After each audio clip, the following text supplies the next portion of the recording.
Boss, yan. Nandito po tayo sa pamilihan ng baka sa Padre Garcia, Batangas. Yan. Ito po yung ating mga baka. Yan. Ito yung nabenta na. Nabenta na ito mga boss. Mga gwapo. Meron pa tayo dito ang available. Yan. Ito yung ating mga available, mga gwapo din, mga malalahi ng baka. Yan. Nandito tayo sa pamilihan ng Padre Garcia, Batangas. May dala po tayo dito nasa 30 heads. Yan. Kakaunti na. Ito yung nabenta na, ang malalaki. Yung iba malalaki, hindi ko lang na-videohan. Ito naman ang ating available pa. Yan, mga gwapo.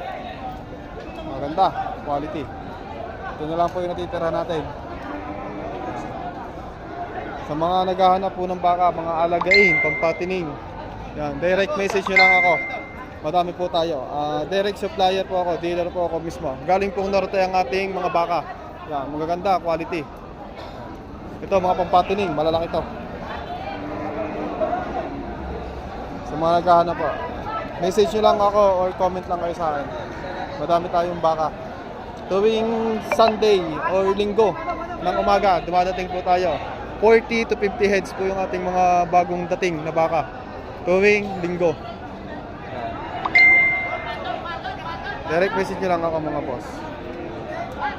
Tuwing Sunday po yung dating ating mga baka. Madami.